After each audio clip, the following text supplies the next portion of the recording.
for me was maybe being caught off guard that I wasn't in touch with the country I live in, and that maybe I am in a bubble when critics come out on social media and say, you don't know what the world's about. Sadly, now I woke up and I thought, maybe I don't. Like, it really was like a punch in the gut, you know. I have to say, my heart is beating so fast. I'm a little nervous to even speak today. I honestly didn't think I'd be sitting on this side of it this morning. I didn't think Donald was going to win. And I can't say that I'm upset about it. I know that over half of America voted him and are happy that he's there. And yet, I'm in this room with a lot of people that don't seem to be happy about it. And although there's so many things, the way that he has spoken and talked about people that I absolutely do not agree with, I was a person that voted on policy. And so in that sense, I am happy with the result. And yet, if anything, I hope, no matter which side you are on, it brings all of us as a people to a horizontal posture. That it brings us to our knees, our face to the floor, that we pray for our country. That we pray for whether you think he could turn this upside down, or you're praying that he will uphold the positions that he said he would. I pray that we come together for that in humility, because God says when we humble ourselves. Well, yeah, God says a lot of wonderful stuff. It really does. I like God a lot. But I have to say that given the bigger picture of what Donald Trump represents, it is not so comfortable for me. Because not only does he now threaten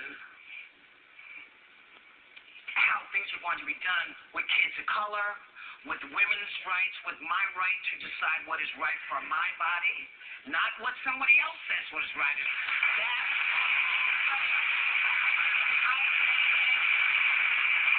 Not just my rights about my body, but, you know, my friends' children are afraid because this fool has said, and I know he's the president, but for me, when you scare children by saying you're not going to let them stay in the country and you're going to separate them out, children don't know what you're talking about. They hear these things and it's crazy, and this is a bigger picture. This is bigger than him. This ripples out in so many different things.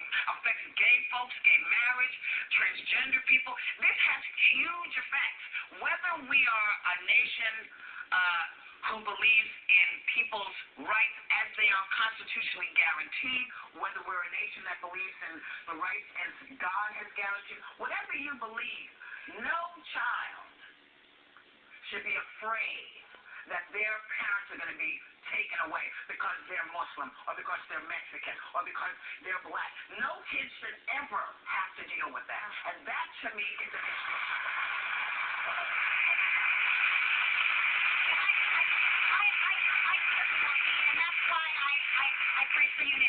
I do believe that God is sovereign and can use the most unlikely and unimaginable people to change things.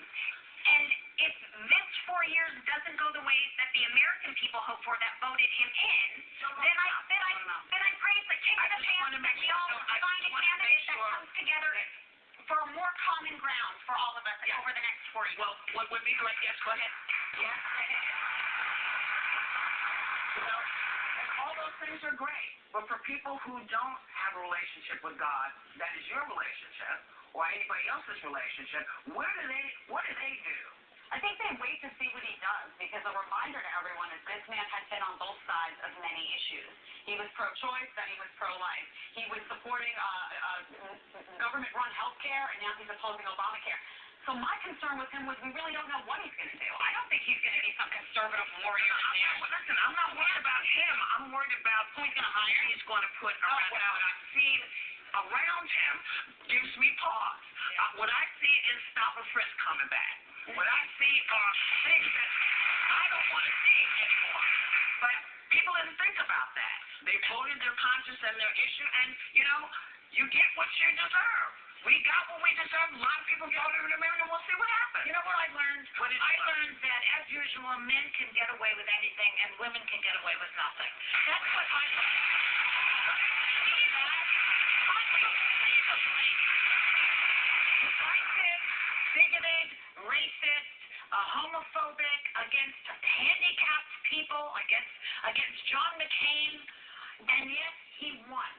She made some mistakes, but not like that. But that's not what they were voting on. People were looking at their